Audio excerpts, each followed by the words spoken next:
Nah, sekarang kita bicara tentang mengamankan pembayaran dalam proyek. Kalau sampean itu jadi kontraktor atau jadi penjual, sampean kan harus meyakinkan bahwa sampean itu akan dibayar. Lah itu apa saja yang perlu sampean pertimbangkan? Apa saja yang perlu dipastikan agar pembayaran dalam proyek itu bisa diterima sesuai waktunya? Itu yang kita bicarakan sekarang. Nah, ini kan di dalam kontrak itu selalu ada yang namanya term pembayaran. Pembayaran itu akan dilakukan gimana gitu, berdasarkan apa, caranya gimana, berapa lama dan seterusnya. Nah, ini contoh yang pernah kita bahas ya. Misalnya ini, pembayaran dilakukan setiap bulan sesuai nilai progres. Akan dilakukan melalui transfer. Jadi setiap bulan dengan transfer. Transfernya itu berapa hari? 30 hari setelah tagihan lengkap diterima. Dan lengkap diterima itu isinya apa aja? 1, 2, 2 invoice, salinan halaman depan, berita acara, dan seterusnya. Intinya kalau sampean sudah bisa menyediakan dokumen-dokumen ini, sampean bisa menagih gitu. Nah, ini yang kita bicarakan sebenarnya apa saja sih yang perlu kita pastikan. Nah, itu isinya kurang lebih ya kayak tadi. Nah, ini kita bahas satu-satu ya. Ini yang pertama tentang waktu dan dasar pembayaran proyek. Kapan sampean akan dibayar dan besarnya berapa gitu. Ini alternatifnya yang biasanya untuk proyek-proyek besar itu ada dua. Yang pertama itu progres bulanan. Jadi sampean dibayarnya setiap bulan. Berdasarkan apa? Berdasarkan nilai progresnya. Jadi kalau misalnya progresnya bulan pertama itu 5% umpamanya, sampean ya mengajukan tagihan yang besarnya 5% sesuai progres yang disetujui oleh pemilik proyek itu. Jadi sampean dibayar setiap bulan berdasarkan apa? Sebesar nilai progres yang sampean hasilkan dalam bulan itu. Jadi untuk bisa menentukan berapa persennya ya harus disepakati. Misalnya di dalam prosedur perhitungan proyek. Jadi disepakati bahwa kalau ini 1%, yang ini misalnya garuk-garuk itu 1%. Nanti kalau garuk-garukannya udah dimasukin beton apa namanya? Tulangan beton untuk atau paku buminya itu berapa persen, 2% atau apa itu semuanya ada prosedurnya. Itu yang disepakati berdua sehingga nanti oh iya benar bulan pertama itu 5%, bulan kedua itu 6%, bulan ketiga 5% lagi umpamanya gitu ya. Itu jadi kalau pakai progres bulanan begini kita akan dibayar setiap bulan sebesar nilai progresnya. Nah, pilihan yang lain itu adalah pakai tonggak pencapaian. Tonggak pencapaian itu kayak apa? Misalnya nih, pondasi selesai. Kalau pondasinya selesai, mau selesainya seminggu, 2 minggu, 2 bulan, 3 bulan, ya pokoknya dibayarnya kalau pondasi selesai. Misalnya untuk pondasi selesai itu dibayarnya berapa? Misalnya 5% umpamanya loh ya. Atau 10% lah misalnya, dibayarnya 10% kalau pondasi selesai. Jadi sampean bukan dibayar setiap bulan, tapi kalau milestone itu, tonggak pencapaian itu tercapai gitu. Mau tercapainya seminggu atau 6 bulan, pokoknya kapan kamu mencapai itu kamu boleh nagih gitu. Lah ini yang sampean perlu perhitungan apa? Umpamanya lo ya, sampean tuh jadi kontraktornya Istana Garuda ini yang 1,6 triliun. Itu kalau sampean pakai progres bulanan, umpamanya setiap bulan tuh rata-rata progresnya 5% lah gitu. Itu kan artinya kalau 1,6 triliun itu 5%-nya kan kira-kira 80 miliar tuh. Jadi sampean mendanai dulu progres bulan pertama itu sebesar 80 miliar. Nanti sampean keluar duit 80 miliar, terima 90 miliar pas tagihannya gitu, misalnya gitu ya. Jadi zaman menyediakan hanya 80 miliar. Harus punya uang 80 miliar, nanti sudah bisa muter terus proyeknya. Tapi sebaliknya, kalau misalnya zaman pakai tonggak pencapaian atau milestone tadi, kalau pondasi selesai akan dibayar sebesar misalnya ini 150 miliar nih. Wah, duitnya gede ya. Ya tapi berapa lama umpamanya sampai menyelesaikan pondasi itu habis waktunya 6 bulan misalnya itu baru pondasinya jadi gitu. Ya 6 bulan tuh kan cuman harus mendanai semua itu mungkin habisnya berapa 140 miliar atau berapa. Sanggup nggak sampean bayar menyediakan uang 140 miliar untuk bayarin duluan. Nanti kalau pondasinya sudah selesai, sampean baru dibayar gitu. Jadi kalau sampean nggak bener membuat membuat kontrak atau klausul untuk pembayaran ini, sampean pokoknya berdasarkan tonggak pencapaian kalau jadi pondasinya itu 150 miliar. Kalau nanti bajanya selesai, nanti 700 miliar umpamanya gitu ya. Sampean proyek sampean bisa langsung mandek total, baru mulai juga. Karena apa? Sampean misalnya sudah keluar 100 miliar, habis itu duit sampean habis. Aduh, seranti duit mana? Nyari utangan wis gak iso gitu misalnya gitu ya. Ya kan berarti proyek sampean mandek karena sampean harus ngeluarin duit duluan besar-besaran. Beda sama yang bulanan tadi. Bulanan tadi misalnya yo 80 miliar mau sampean punya uang is 80 miliar bulan depannya lah, oh, dapat uangnya dipakai jadi muter terus duitnya. Nggak beda kalau yang pembayaran pakai milestone tadi. Jadi sampean perlu menghitung kapan akan dibayar berapa, bisa nggak proyek itu nanti muter terus gitu. Itu tentang waktu dan pembayaran proyek. Ini sampean harus hitung benar-benar.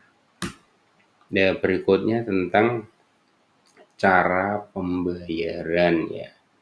Cara pembayaran yang tadi itu kan misalnya ada transfer atau kalau sampean kayak beli gorengan gitu kan, Mas beli gorengannya ya, itu namanya order atau kontrak gitu. Oke, ini berapa? Tahunya 5. Udah ini tahu 5 terus sampean bayar langsung gitu. Yo kayak ini ordernya berapa, dikirim barangnya sampean bayar. Itu kan kalau ya kalau tahu ya mungkin terlalu kecil lah ya. Misalnya sampean beli semen 50 sak umpamanya gitu ya. Oh, harganya 10 juta lah ben gampang. 10 juta masih bisa percaya orang bisa kirim semennya baru dibayar atau bayar dulu baru kirim semen. 10 juta oke gitu. Lah tapi nek misalnya sampean jual beli ini 10 miliar umpamane loh ya. Sampean beli misalnya koyok baja Istana Negara, Istana Presiden gitu. 10 miliar. Berani nggak sampean sebagai penjual momennya PT Nuarta misalnya Pak Nyoman Nuarta itu misalnya punya PT Nuarta mau. Dan nanti nek saya kirim 10 baja 10 miliar, jangan-jangan PUPR nggak bayar ya. Nanti saya tekor 10 miliar gitu. Dan sebaliknya PUPR juga gitu. Lah kalau saya bayar duluan 10 miliar, nanti PT Nuarta nggak ngirim bajanya, nanti saya hilang 10 miliar umpamanya gitu ya. Jadi udah ora percaya nih dadi wis ya wis gak jadi jual beli, gak jadi kontrak gitu. Nah mulane ada jalan lain yang namanya surat kredit berdokumen dalam negeri. Yo intine itu pakai jasa bank lah. Kaya ngopo bentuke. Jadi umpamane di sini ada PUPR, di sini PT Nuarta umpamanya gitu ya. Ini kan pasti jual beli order dulu atau kontrak dulu supply untuk baja Istana Presiden, misalnya Istana Garuda senilai umpamanya 100 miliar misalnya. Lah mau ngirim barang nggak berani, mau bayar nggak berani. Jadi minta tolong bank dulu. Jadi PUPR itu akan datang ke banknya PUPR umpamanya BTN umpamanya loh gitu. Apa minta permohonan buka SKBDN. SKBDN itu kok jaminan dari bank itu bahwa pasti akan dibayar nih, ngirim. Yang penting ada dokumen yang diminta disediakan pasti akan dibayar. Jadi SKBDN itu kayak gitu. Bank BTN umpamanya BTN lah umpamanya gitu ya. Itu menjamin bahwa kalau Nuarta ngirim baja misalnya 10 miliar, 10 miliar itu pasti akan dibayar gitu. Dan nanti bank ini tuh akan mengirimkan SKBDN itu ke bank penerus. Misalnya ini banknya Nuarta itu misalnya apa BNI umpamanya lah ya gitu ya. Jadi BTN akan ngirim ke BNI, BNI tolong sampaikan ke PT Nuarta ini. BTN akan menjamin kalau ngirim pasti akan dibayar oleh BTN berdasarkan kontrak yang dia bikin sama oh, PUPR. Gitu. Nanti Bank BNI akan mengirimkan SKBDN itu ke Nuaharta. Jadi nanti PT Nuarta itu akan terima SKBDN jaminan pembayaran. Oh yes, aman lah gitu. Karena pasti akan dibayar kalau dokumen yang diminta itu saya sediakan. Jadi dia akan ngirim barang gitu. Baja yang tadi 10 miliar, 10 miliar, 20 miliar tadi itu mulai dikirim. Jadi kirim 10 miliar dia datang ke bank. Nih, tagihan saya, bukti pengirimnya ini, tolong bayar. Nanti Bank BNI itu akan langsung bayar ke dia. Yuk bisa 30 hari, bisa 1 hari, bisa pokoknya tergantung tergantung kesepakatannya gimana. Jadi itu langsung akan dibayar kalau yang memang perjanjian langsung dibayar gitu. Dan nanti Bank BNI juga akan ngirimin tanggal ini tagihan ini harganya sekian, kamu bayar ke saya gitu ke BTN yang tadi jamin. Ya Bank BTN juga akan bayar ditambah dengan biaya fee-nya lah gitu ya, pasti ada fee-nya. Enggak kecil juga wis duitnya triliunan yo miliaran bisa puluh miliar bisa-bisa. Tapi intinya ada duitnya gitu ya, ada biayanya. Lah nanti terus Bank BTN tuh ya ngirimin tagihannya tadi ke pemilik proyek, wis bayar nih saya dibayar gitu. Jadi semuanya dapat uangnya. Udah kalau misalnya ternyata PUPR nggak bayar BTN gimana? Yo bisa-bisa aja. Tapi sebelum membuka SKBDN itu biasanya duit PUPR harus dikekepi dulu sama Bank BTN nih. Kamu minta jaminan 100 miliar kan, ya berarti duitmu 100 miliar tak kekepi di sini, nggak bisa kamu ambil, misalnya gitu ya. Terus pokoknya bank mesti punya cara lah untuk ngamanin duitnya gitu. Nah, misalnya ternyata PUPR ternyata benar-benar nggak bayar dan ternyata duitnya cuman 90 jadi kurang 10 miliar ya 10 miliar jadi utang bank PUPR ke BPN. Gampang lawane bank mesti wis ngerti carane. Mesti menangi bank wis. Tapi sampean ngerti to carane intine itu ini jadi bank pembayaran itu dijamin oleh bank. Wis, yang tadinya oh, apa namanya tagihannya itu dikirim langsung ke pemilik proyek yang beli itu, kalau yang SKBDN tuh minta pembayaran tagihannya dikirimkan ke bank negosiasi dalam hal ini BNI. Dan negosiasinya itu pakai apa? Di dalam SKBDN atau di dalam kontrak atau di dalam apa saja itu pasti sudah disebutkan dokumen yang diminta apa aja. Yang pasti pertama ya tagihan nih. Saya ngirim baja senilai 10 miliar, tolong bayar 10 miliar, itu tagihan nih gitu ya. Invoice-nya itu mesti dijaluk biasa nih. Yang kedua itu bukti kontraknya, ben wong ngerti oh ini memang berkontrak nih misalnya ya misalnya halaman paling depan di fotokopi umpamanya. Wis, tapi ini nggak selalu ya, tapi ini tagihan tuh selalu. Terus nanti terus bukti kualitas barang kan misalnya apa namanya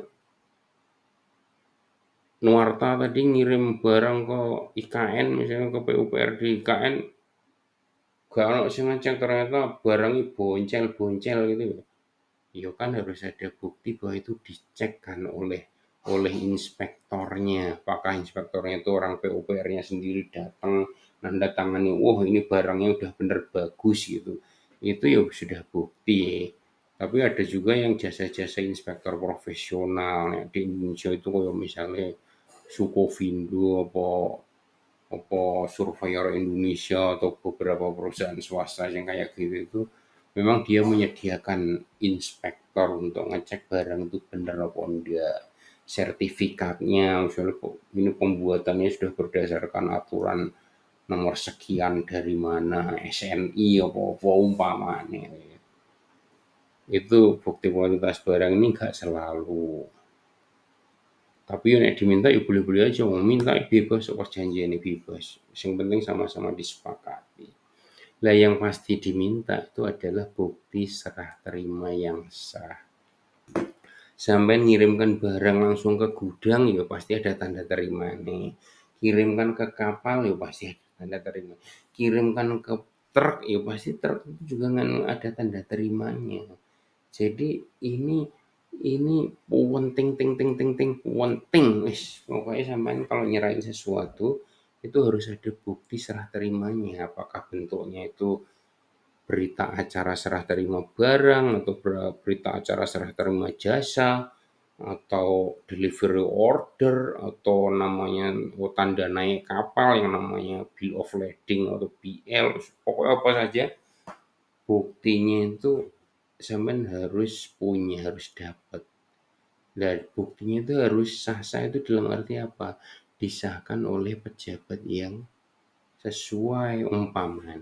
Sampai nyerahin ke gudang yo, kan gudangnya punya aturan yang boleh menandatangani itu umpamanya pimpinan gudangnya misalnya atau pimpinan proyeknya atau pokoknya yang berhak menandatangani itu siapa.